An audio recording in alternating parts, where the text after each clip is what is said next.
오늘은 새벽 이슬 같은 사람, 새벽 이슬 같은 사람이라고 하는 제목으로 말씀 나누겠습니다. 제가 우연히 읽은 글 중에 어떤 장성한 아들이 아버지에게 이제 식사 대접을 하면서 있었던 일들을 기록한 걸 읽은 적이 있어요. 아버지가 그 대기업을 다니셨대요. 대기업을 다니면 보통 퇴직도 일찍 하시잖아요. 그래서 은퇴를 일찍 하셔서 한참을 쉬고 계시는데, 이제는 당신뿐만 아니라 당신 동기들이나 이제 가까운 선후배들도 다 이제 나이가 들어가면서 대부분 은퇴하셨다는 거예요. 그래서 친구나 선후배들이 이렇게 만나서 물어보면 아직도 일을 하거나 또는 이제 그 일을 하다가 다른 일을 하는 분들이 한 20%도 채 안 되는, 그러니까 5명 중에 1명 정도만 일을 하고 나머지는 다 이제 일을 안 하시는 거죠. 그래서 그 친구분들이 모이면 스스로를 뭐라고 이야기하냐면 나는 또는 우리는 백수다 이렇게 이야기를 하고, 또 한편으로는 또 때로는 식충이다 이렇게 이야기한대요. 식충이라. 하루 세끼 밥은 잘 챙겨 먹으면서 이제 하는 일이 없는 거예요.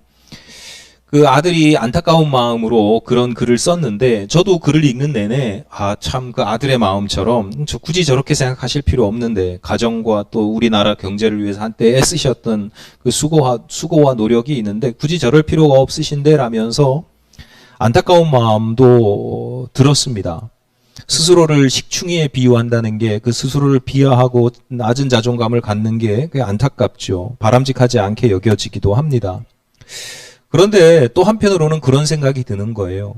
정말 우리 그 아버지 세대야말로 정말 건강하시다. 마음이, 생각이 건강하시다. 왜냐하면 세상에는 식충이처럼 살면서도 스스로가 식충이인 줄 모르는 그런 사람들이 참 많잖아요. 남한테 손해만 끼치고 피해만 끼치고 기여는 전혀 하지 않는, 그러면서도 스스로가 그런 사람인 줄, 이기적인 사람인 줄, 식충이인 줄 모르는 사람들이 꽤 많단 말이에요. 사람들은 누구나 자기 정체성이라는 게 있습니다. 내가 누구인가. 그러니까 보통 이제 사춘기가 시작되면서 이제 자기 정체성에 대한 고민이나 또 그런 게 생기는데, 이 정체성이라는 게 굉장히 그 사람의 마음이나 정신 건강에 매우 중요한 부분입니다. 정체성이 바로 서 있으면 건강하게 살아요. 근데 정체성이 잘못되어 있으면, 내가 누구인지를 잘못 이해하고 있으면 본인의 마음이 아프거나 또는 다른 사람을 아프게 할 수 있는 그런 경우들이 많기 때문에 우리는 늘 정체성에 대해서 고민할 수 있어야 되고, 교회에서 설교할 때나 성경의 말씀에서도 여러분이 내가 가져야 할 정체성에 대한 말씀들이 많아요. 아까 그랬잖아요. 우리는 하나님의 군대입니다. 이런 식으로 표현하는 게 나의 정체성을 자꾸 확인하는 거거든요. 점검하고 확인하는 거란 말이죠. 그런데요, 자기 정체성이 건강한 사람이라면, 자기 정체성이 상식적인 수준이라고 하는 정도면 자기 정체성을 가지고 자기 정체성의 기준에 대해서 먹고 누리는 것을 기준으로 삼는 사람은 없습니다. 무슨 얘기냐면, 여러분이 내가 누구인가를 다른 사람한테 소개할 때 저는 뭘 먹는 사람이에요 이렇게 소개하지 않잖아요. 저는 무슨 옷을 입는 사람이에요 이렇게 소개하지 않는단 말이에요. 저는 어디 지역에 살고 무슨 아파트에 살아요 그런 거 하지 않는단 말이죠. 주로 나를 소개할 때 뭘로 소개하냐면 내가 하는 일, 직업 이런 것들로 소개를 해요.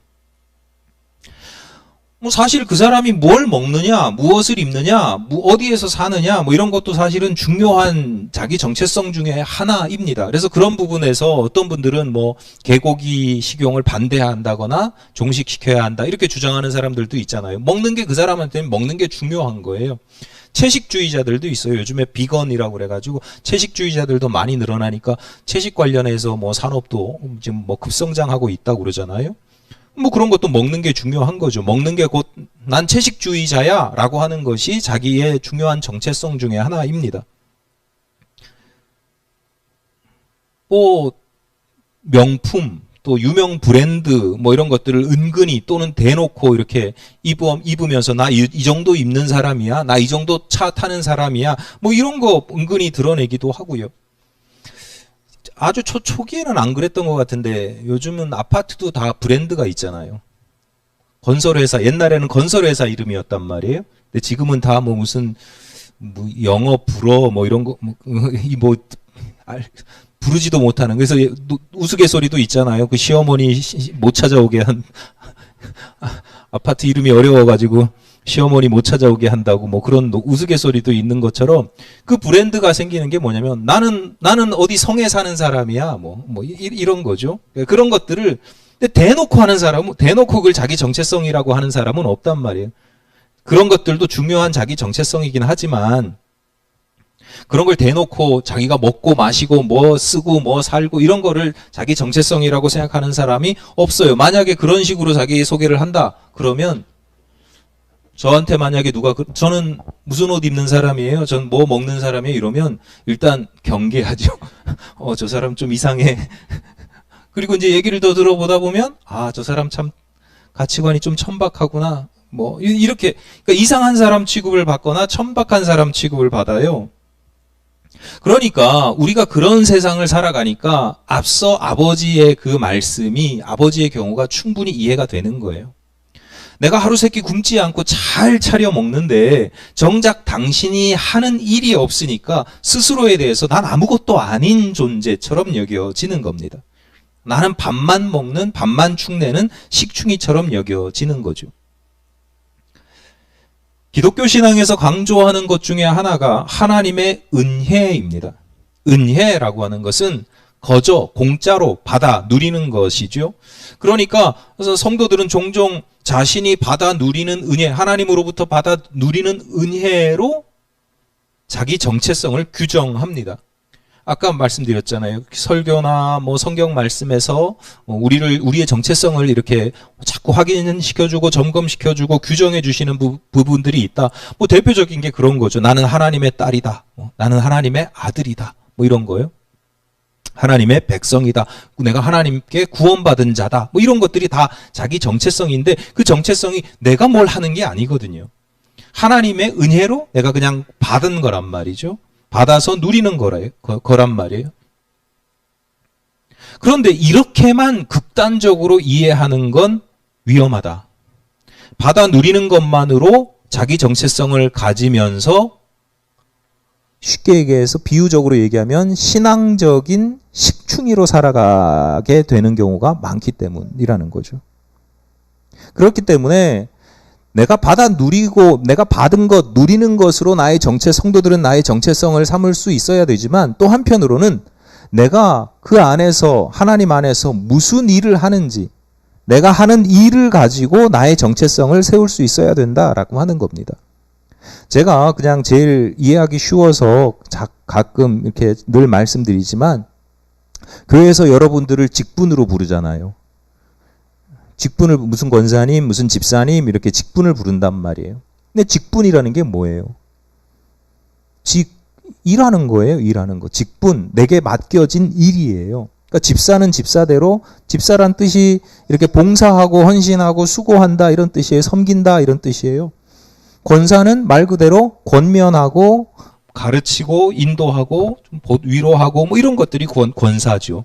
그러니까 여러분이 권사 집사로 이렇게 불릴 때 난 나이가 많으니까 권사고 난 젊으니까 집사고 이게 아니라 그 직분 자체가 나는 하나님의 일을 하는 사람이라는 정체성이 그 안에 들어가 있는 거예요.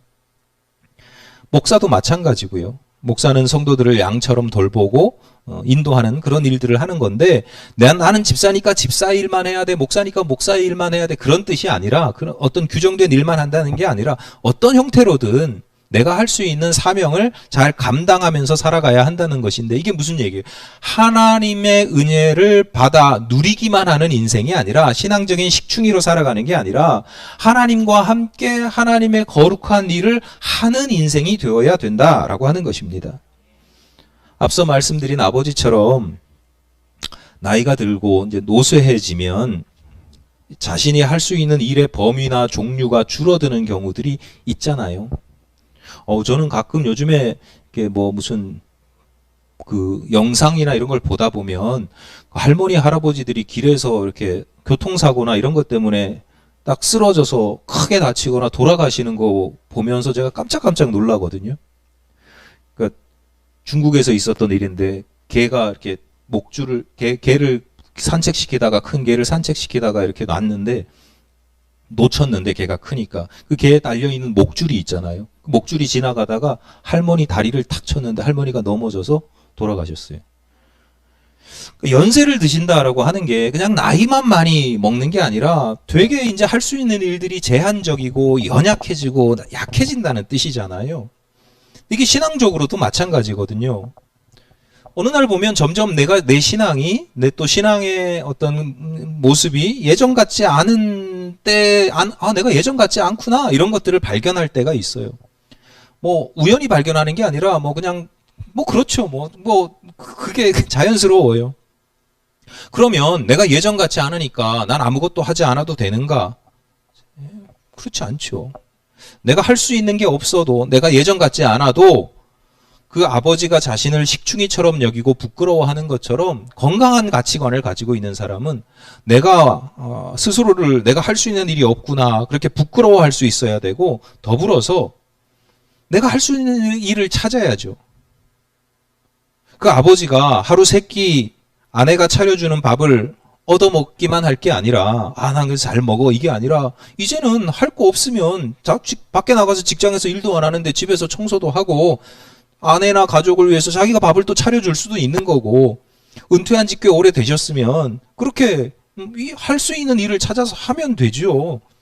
그러니까 거창한 일, 이름 내는 일, 돈이 되는 일, 그런 일만이 아니라 내가 할 수 있는 일을 하면 되는 거죠. 하나님의 일도 마찬가지입니다. 내가 약하고, 노쇠하고, 가진 게 점점 줄어들고, 그래도 내 삶의 자리에서, 내 상황에서 할 수 있는 일이 있습니다. 제가 늘 말씀드리잖아요. 여러분, 미소 한번 지어도 그게 하나님의 일이 될 수도 있고요. 따뜻한 말 한마디, 관심 있는 이렇게 말 한마디 던지는 것도 그게 하나님의 일이 될 수 있어요. 내가 하나님의 일이라고 하는 그 생각을 가지고 하면 그 모든 것이, 내가 하는 모든 것이 하나님의 일이 되는 것이고 하나님께 영광이 되는 것입니다. 다른 사람에게는 덕이 되고 하나님께 영광이 되는 일들, 그런 일들을 찾아서 하시면 돼요. 찾아보면 엄청 많아요. 오늘 본문 1절이 이렇게 시작됩니다. 여호와께서 내 주에게 말씀하시기를 내가 네 원수들로 네 발판이 되게 하기까지 너는 내 오른쪽에 앉아있으라 하셨도다. 오른쪽에 앉아있으라, 이게 쉽게 이해되시죠? 우리나라식으로 표현하면 넌 내 오른팔이 되어라, 이렇게 해석할 수도 있습니다. 왜냐하면 이 동양, 여기도 동양인데 성경의 배경이 되는 것도 동양인데, 동서양을 막론하고 오른손잡이가 많잖아요, 옛날에. 오른손잡이가 많으니까 왼손을 쓰는 건 이제 터부시 되고 혼나고 막 그랬잖아요. 왼손으로 유전적으로 90% 정도는 오른손잡이라니까, 오른손이 힘을 가지고 있는 거예요. 그러니까 사람들의 생각에 오른손과 왼손 중에 어디가 힘이 좋아요? 오른손이 힘이 좋은 거죠. 그러니까 하나님의 오른손, 이게 하나님의 오른쪽 손이란 뜻이 아니고 하나님의 강한 그 능력, 이런 뜻이에요. 그러니까 내 오른편에 앉아라 라고 하는 것은 그런 겁니다. 힘이 센 힘으로 나의 아주 힘센 존재로서 나의 일을, 주인의 일을 도와라. 내 곁에서 나를 도와라. 내 최측근이 되어서 일을 도와라. 이런 겁니다. 근데 어떤 일을 돕느냐? 내가 내 원수들로 내 발판이 되게 하기까지. 그러니까 비유적인 표현이죠. 내 원수를 내 발로 밟을 수 있을 때까지, 밟게 될 때까지 원수를 무찌르는 일을 하라는 거예요. 내 오른편에 서서 원수를 무찌르는 일을 나와 함께 하자, 이런 뜻입니다. 본문 2절입니다. 여호와께서 시온에서부터 주의 권능의 귤을 내보내시리니 주는 원수들 중에서 다스리소서. 이건 또 무슨 뜻이에요? 같은 맥락이에요. 원수들을 다스려 달라, 이렇게 이야기를 하잖아요. 원수들, 그러니까 적입니다. 적을 어떻게 다스려요? 원수들을 다스린다라고 하는 것은 적들을 무찌른다는 뜻이에요. 다스린다는 게 통치한다는 뜻이 아니라, 통치를 하려면 먼저 점령을 해야 되잖아요. 그러니까 원수들을 다스리소서, 이게 무슨 얘기냐면 원수들과의 싸움에서 싸워서 정복해야 된다, 이런 뜻입니다. 자, 그러고 보면 본문 3절이 이제 이해하기가 쉽습니다. 본문 3절입니다. 주의 권능의 날에 주의 백성이 거룩한 옷을 입고 즐거이 헌신하니 새벽 이슬 같은 주의 청년들이 주께 나오는도다, 이렇게 돼 있어요. 이게 주의 권능의 날에라고 하는 것을 새번역 성경에서 이렇게 번역합니다. 거룩한 산에서 군대를 이끌고 전쟁터로 나가시는 날에, 이렇게 되어 있어요. 왜냐하면 이 권능이라고 번역된 말이 히브리어 원어로 하일이라고 하는데요. 그게 힘, 권력 뭐 이런 걸 뜻해요. 힘 이런 것들을 능력 이런 것들을 뜻하는데, 그 하일이라는 용어가 힘이나 능력만 뜻하는 게 아니라 때로는 군대를 뜻하기도 합니다. 종종 군대를 뜻해요. 그리고 앞서 제가 1절, 2절을 설명드린 것처럼 원수들을 무찌르고 뭐 이런 것처럼 1절, 2절에 이어서 문맥상으로 보면 이게 주의 권능의 날에라고 해석하는 것보다 주님께서 하나님의 전쟁을 하는 날에, 이렇게 번역을 하는 게 훨씬 더 문맥상으로나 의미상으로 잘 맞기 적합하기 때문에 그렇습니다. 그러니까 3절 후반부 주의 백성이 거룩한 옷을 입고 즐거이 헌신하니 새벽 이슬 같은 주의 청년들이 주께 나오는도다 라는 의미가 이제 명확해지는 겁니다. 전쟁을 앞두고 군사들이 전투복을 다 차려입고 도열하고 있는 거예요. 거룩한 옷을 입고 도열하고 있는 것입니다. 하나님의 전쟁이 이제 치러지는데 하나님의 전쟁에서 주님은 하나님의 오른팔이 되셔서, 그러니까 사령관 역할을 하시는 거예요. 왕이신 하나님은 왕궁에 계시고 너 내 오른팔이니까 오른편에 앉아서 내 사령관이 되어서 전쟁을 주님께서 이끄시고, 그리고 주의 모든 백성들은 그 군대의 군사들이 되는 것입니다. 그 모습을 지금 그리고 있는 겁니다. 여러분, 성도들이 내가 무슨 일을 하느냐로 자기 정체성을 가져야 된다라고 말씀을 드렸잖아요. 성도들이 해야 하는 일 중에 하나가 뭐냐면 전쟁입니다. 싸움입니다. 성도들뿐만 아니라 많은 사람들이 전쟁, 싸움에 대해서 좀 터부시하는 마음이 있잖아요. 저도 그렇거든요. 싸우기 싫어요. 싸워서 이겨도 내가 피보니까. 그리고 저는 싸우기 싫은 게, 제가 좀 이렇게 고지식하고 단순해가지고 그냥 안 싸우고 그냥 적당히 친하게 지내는 게 좋지, 한번 싸우고 나면, 보통 싸우고 나면 더 친해진다고 그러잖아요. 저는 안 그래요. 잘 안 싸우는데 싸웠다 그러면 이제 끝까지 간 거예요. 더 이상 참을 수가 없는 거예요. 딱 싸우면 그 다음에 감정의 골이 더 심해져서 화해가 잘 안 돼요. 그래서 저는 이제 싸우는 거에 대한 터부가 있어요. 싸우면 안 되지, 싸우면 안 되지. 괜히 더 긁어부스럼 만드는 경우가 많으니까. 많은 사람들이 그래요. 그러니까 교인들도 평화를 추구하니까 싸우면 안 돼 이렇게 생각하고 웬만하면 싸우고 싶지 않은데, 그런데 어쩔 수가 없어요. 왜냐하면 우리 인생은 늘 싸움이에요. 여러분이 지금 살아있다, 숨쉬고 있다라고 하는 건 죽음과 싸워서 이긴 겁니다. 지금 계속 이기고 있는 거예요. 어느 날 지면 죽는 거예요. 내 생명의 세포들이, 내 몸의 장기들이 지금 굉장히 투쟁하고 있는 거예요. 살아남으려고 굉장히 애쓰고 노력하고 있는 거예요. 숨 쉬고 계시잖아요. 심장 지가 알아서 막 뛰잖아요. 그게 뭐 그냥 지가 알아서 뛰는 게 아니라 얘대로 살려고 하는 거죠. 우리가 무슨 일을 하든지 두세 가지 또는 더 많은 마음의 갈등이 있거든요. 이렇게 할까 저렇게 할까. 그러다가 뭘 선택을 해요. 그럼 뭐냐면 그 선택이라는 게 내가 그 싸움에서, 마음의 싸움에서 이긴 겁니다. 이겼든지 졌든지 그 마음이 이긴 거예요. 오늘 교회에 올지 말지, 일찍 올지 늦게 올지, 예배에 집중할지 말지, 이렇게 선택하는 것도 한편으로는 투쟁하는 거예요. 내가 졸지 말지. 여러분 졸릴 때 막 안 졸으려고 그러면은 막 얼마나 힘들어요. 그거 투쟁하는 거예요. 내가 집중해야지라고 하는 것도요. 저 사람은 참 집중을 잘해. 난 집중이 잘 안 돼. 그게 아니고요. 집중을 잘하는 사람은요, 잘 싸우는 사람이에요. 나를 방해하는 애들이 저 유리가 막 이렇게 뛰어다니고 이렇게 해도 저는 마음에 하나도 걸리는 게 없어요. 제가 마음에 걸리는 건 이 아이에게 시선을 뺏기는 여러분들. 내 시선을 뺏길 수 있어요. 왜냐하면 뭐가 지나가면 보게 되죠. 근데 봤다가 아이가 지나가는구나. 그러고는 다시 말씀에 집중을 해야죠. 그게 다 싸우는 거예요. 그냥 저절로 그냥 가는 대로 가면 안 돼요. 그럼 다 죽은 거죠. 민주주의라고 하는 나무는 피를 먹고 자란다 라고 하는 표현이 있습니다. 민주주의라는 나무는 피를 먹고 자란다. 미국의 3대 대통령 토머스 제퍼슨이 한 이야기입니다.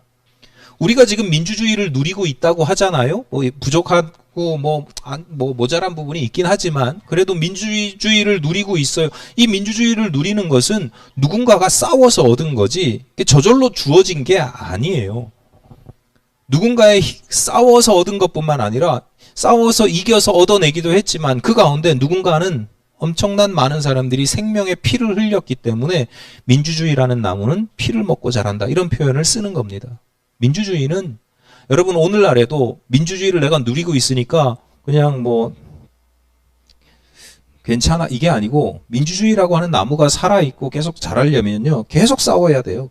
계속 누군가는 또 피를 흘려야 되고요. 피 흘리는 사람을 옆에서 박수 쳐줘야지, 격려해주고 붕대 감아줘야지. 너 왜 싸우고 있냐 이러면 야, 좋게 해. 왜 싸워? 이러면 그거는 정말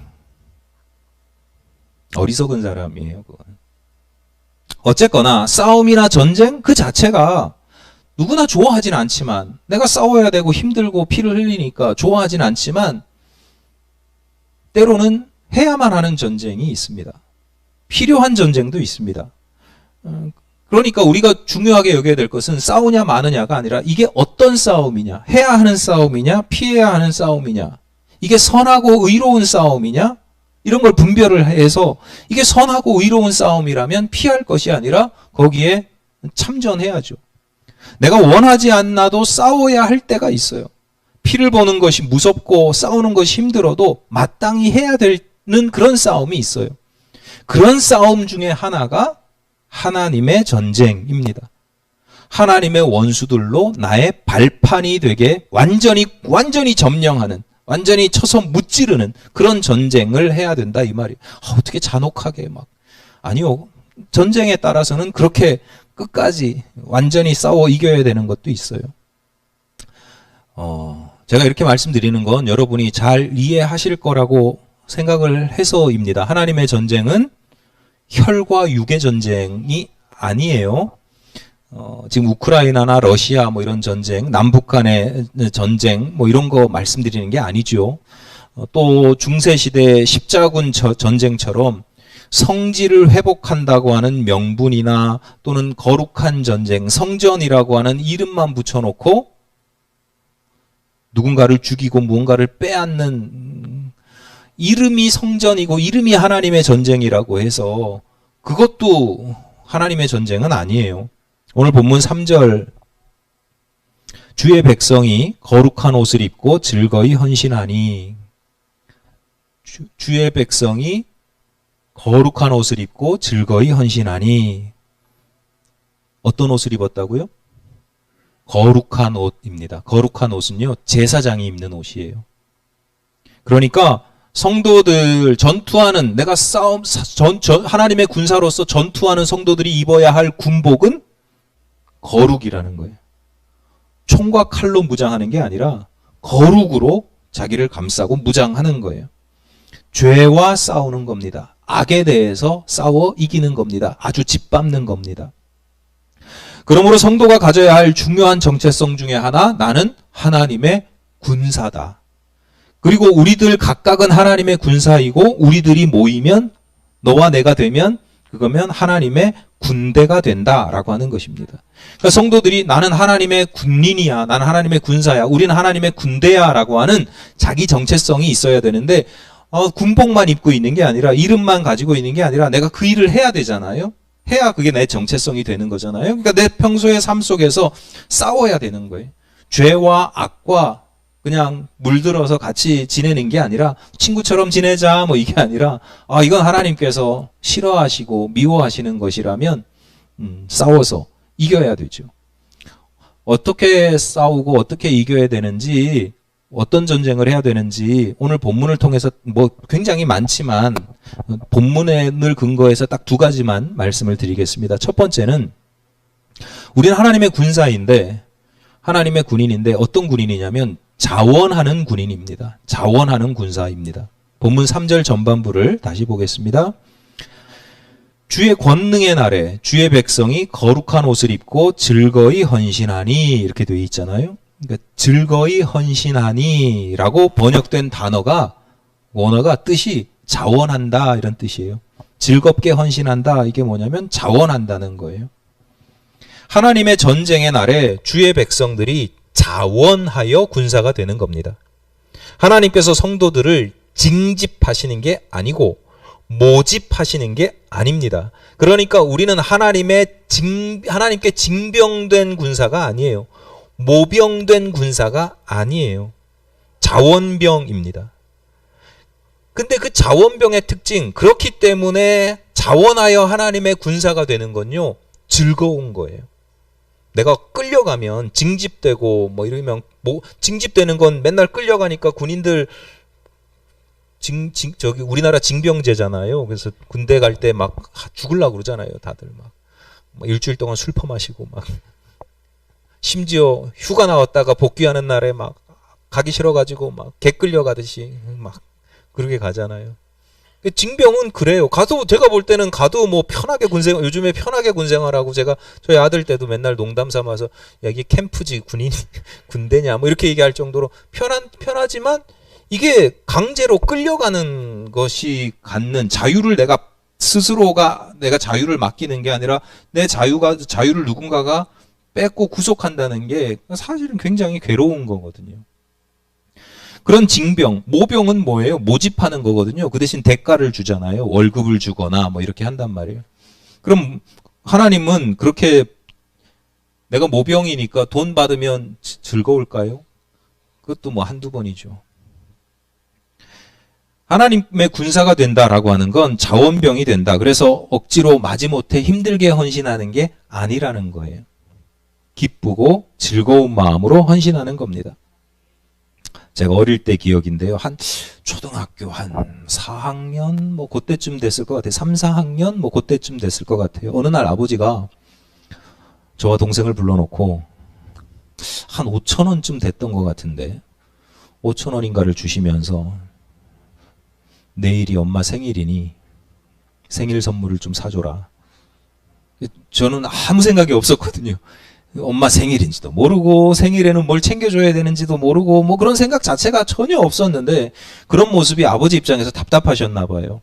그러니까 얘네들을 좀 가르쳐야 되겠다 이런 생각이 드신 거겠죠. 그러니까 우린 뭐 어렸을 때 용돈 받아 살지 않았잖아요. 필요할 때마다 100원만 그래서 살았으니까 돈이 어디 있어요. 그러니까 돈도 주시면서 이게 아빠가 줬다고 하지 말고 사줘라. 다 아무 생각이 없으니까 뭘 어떻게 해야 되는지 모르잖아요. 그래서 아버지한테 뭘 사드리면 좋을까요? 뭘 사야 되나요? 뭐 가게 가본 적도 없고 초등학교 한 3, 4학년 때니까 뭐 어디, 그러니까 아버지가 답답하셔서 야, 그럼 고무장갑이라도 사드려라고 그랬어요. 그래서 고무장갑을 사서 다음날 생일 선물이라고 드렸어요. 어머니 표정이 별로 좋지가 않으시더라고요. 그때는 몰랐어요. 근데 나중에 생각해보니까 이게 얼마나 낯뜨거운 일인지. 그러니까 아버지 입장에서는 자식을 교육시키기 위한 목적이 있었지만, 두 아들 입장에서는 이게 전혀 내가 무슨 일을 하는지도 모르고 이게 아무 의미가 없고 시키는 대로 하긴 했는데 이게 뭐 즐겁지도 않고 의미도 없고 눈치가 뭐 영 분위기가 냉랭하고, 어머니 생일이라고 뭐 집에 분위기가 좋아야 되는데, 아우 축하해요 막 이렇게 좋아야 되는데 분위기가 뭐 영 찬 공기가 그거 하필이면 고무장갑이 뭐예요? 고무장갑이. 그러니까 아버지도 크게 다르지 않은 거예요.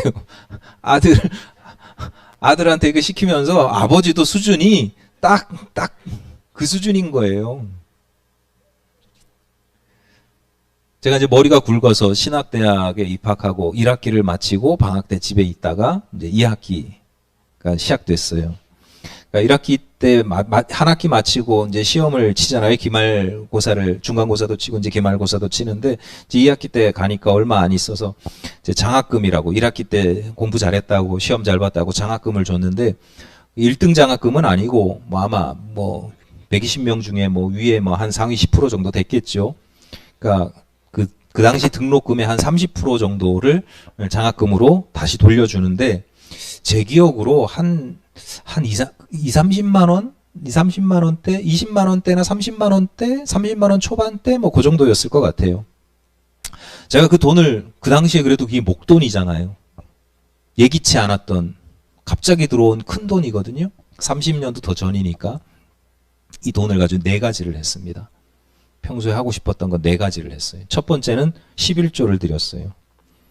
제 생애 처음으로 드리는 11조예요. 고등학교 때까지 자라면서 교회에서 맨날 예배 드리면 어른들이 11조 드리면 나는 언제 11조를 드리나, 나는 언제 그렇게 했는데 버는 돈이 없으니까 맨날 용돈 받아서 중고등학교 때 몇만 원 받아서 쓰는 거니까 11조를 못 내죠. 못 드렸죠. 내가 늘 11조를 드리고 싶었는데 그래도 큰 돈이 생겼으니까 그 중에 10분의 1을 정확하게 떼가지고 11조를 드렸어요. 첫 번째. 두 번째는 출신 교회 교회학교 고등부 선생님 내외분 부부에게 빨간 속옷을 사드렸어요. 이게 왜냐하면 그 선생님이 저에게 굉장히 멘토 같은 분이셨거든요. 맨날 고민이 있으면 찾아가서 몇 시간씩 토로해도 뭐 전혀 불편해하지 않으시고 재워주시고 밥 먹여주시고 그냥 고민만 나눈 게 아니라 그냥 제가 힘들어하니까 힘든 시기에 그렇게 보살펴 주신 은혜가 있어서 근데 뭐 제가 가진 게 있으니까 없으니까 평소에 뭘 보답을 못 하는데 갑자기 돈이 생기니까 이분 생각이 난 거예요. 그래서 빨간 속옷을 사서 옛날 우체국 소포로 이제 보내드렸죠. 나중에 보니까 제가 골랐으니 또 얼마나 허접하겠어요. 그러니까 나중에 보니까 눈치가 그래. 그 남자 선생님은 괜찮은데 그 아내분 권사님은 좀 이렇게 칠부 뭐 이렇게 빨간 칠부였거든요. 이렇게 옷 걷어서 이렇게 보여주시면서 야 네가 사준 거야 이러면서 보여주는데 별로 표정이 흡족하지 않으신 어쨌거나 그렇게 했었고요. 세 번째는 같이 어울리던 신학교 친구들에게 통닭을 샀습니다.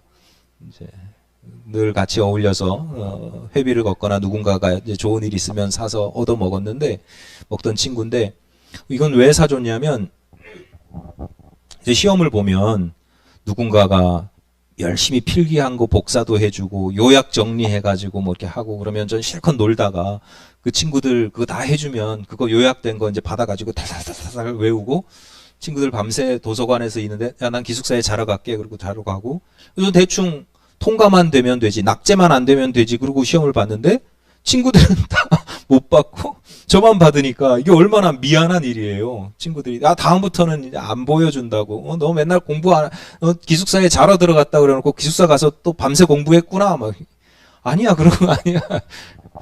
그래서 친구들이 오해해서 다음 학기부터 공부를 더 안 했어요. 이 정도 해도 이 정도 나오는구나. 농담이고요. 그러니까 그 친구들한테 고마우니까 통닭을 샀고요. 나머지가 한 10여만 원 정도 남았는데 그러고도 부모님께 드렸죠. 보내드렸습니다. 우체국 우편환으로 보내드렸는데 뭐 돈을 보내드린 게 아니고 뭘 사야 될지를 몰라서 이제 필요한 거 사서 쓰시라고 제가 처음 번 돈이니까 뭐 장학금을 번 돈이라고 할 수는 없지만 어쨌거나 처음 들어온 수입이니까 필요한 거 쓰세요 그랬는데 나중에 들어보니까 또 안 쓰셨더라고요. 아들이 처음 벌어서 보낸 돈을 어떻게 쓰시냐고. 그래서 나중에 뭐 그래봐야 10만 원 좀 넘는 건데 그 통장에 그대로 넣으셨다가 나중에 다시 뭐 어떻게 저희들 일이 있을 때 주셨어요. 어쨌거나 4가지로 나눠서 그냥 이렇게 알뜰하게 썼는데 저를 위해서 쓴 건 하나도 없잖아요. 평소에 고마운 분들 온전히 나누었는데 그때 근데 얼마나 기쁘고 마음이 얼마나 뿌듯했는지 몰라요.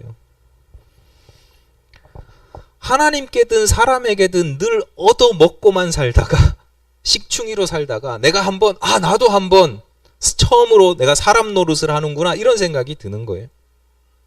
이후로도 제가 목사가 되는 바람에 계속 얻어먹는 삶을 살고 있지만 어쩌다 한 번씩 그 얻어먹는 것 중에서도 한 번씩 제가 이렇게 뭐 살 때가 있어요.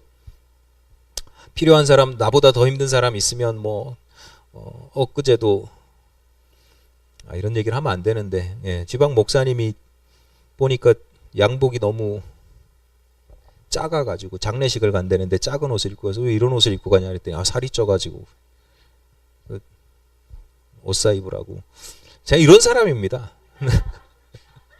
근데요, 그게 그럴 때 내 마음이 너무 기쁘고 좋은 거예요. 내가 그래도 사람 노릇하는구나. 내가 하나님의 일을 하는구나. 무슨 일이든지요, 자원을 한다고 하는 것은, 자원해서 한다고 하는 것은 그것이 주는 기쁨이나 의미가 있어요. 그러니까 성숙한 사람들은 무슨 일을 하든지 자원해서 하는 편이고요. 좀 미련한 사람들은 같은 일을 해도 억지로 해요. 하기 싫은 걸 억지로 하면서 힘들게 해요. 그럼 미숙한 태도입니다. 제가 다른 목회자들하고 비교적이긴 하지만 성도님들에게 교인으로서 마땅히 이런 의무를 감당해야 됩니다. 예배 열심히 참석하십시오. 하루에 기도 몇 시간씩 하십시오. 헌금 제대로 하십시오. 이런 거 제가 한 번도 말씀 안 드리잖아요. 때로는 하나님 앞에서 내가 목회자로서의 의무를, 직무를 유기하고 있는 건 아닌가라고 두려운 마음이 들 때도 있고, 실제로 선배 목사님들한테 그런 이야기를 들을 때도 있습니다. 그런데 제 입장에서는 그런 마음도 있지만 또 한편으로는 정말 중요한 가치가 있기 때문에, 의무를 강요하지 않는 데는 중요한 의미가 있기 때문인데, 성도로서의 의무나 사명을 감당하는 것이 필요 없다는 뜻이 아니라, 가르치는 게 필요 없다 이런 뜻이 아니라, 스스로 알아서 자원하기를 바라는 마음이 너무너무 크기 때문에 그렇습니다. 왜냐하면 자원해야 그게 기쁘고 즐겁고 그 사람한테 의미가 있는 거거든요. 하나님께 진짜로 영광이 되고 하나님께 드리는 일이 되는 거죠. 억지로 또는 인색하게 하는 것은 같은 일을 해도 나도 즐겁지 않고 하나님께서도 기뻐하시지 않는 일이란 말이에요. 실제로 제가 강조하거나 강요하지 않아서 그런지는 모르겠는데 우리 교회 성도님들이 알아서 나름 즐거이 자원하여 헌신하시는 모습들을 제가 많이 봐요. 그러니까 제가 강요하지 않아도요, 하실 분은 다 알아서 하셔요. 왜냐하면 그게 본인에게 의미가 있고 가치가 있고 기쁘니까, 즐거우니까.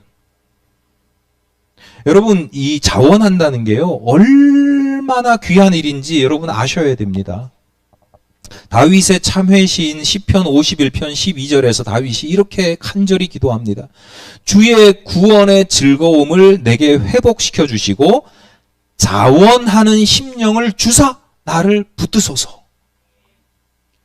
자원하는 심령을 달래요. 내가 자원하면 되는 게 아니고 내가 자원하려고 해도 내 마음이 자원하는 심령이 아닌 거예요. 자원하는 심령을 주십시오. 제발 주십시오. 누군가는 이렇게 간절히 간구해요. 그러니까 자원하는 심령이라는 게 내가 마음 먹으면 할 수 있어. 그게 아니라니까요. 마음이 잘 안 먹어져요. 자원하는 심령을 갖는 것 자체가요, 참 큰 은혜고 축복이고 하나님께서 그 마음을 주셔야 되는 겁니다. 시편 68편 9절에서는 이렇게 노래합니다. 하나님이여, 주께서 흡족한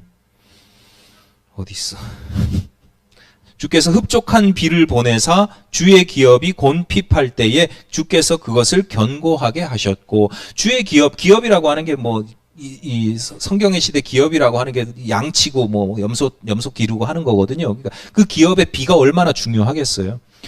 주께서 흡족한 비를 보내사 주의 기업이 곤핍할 때 주께서 그것을 견고하게 하셨고, 근데 여기서 흡족한, 다시 말씀, 흡족한,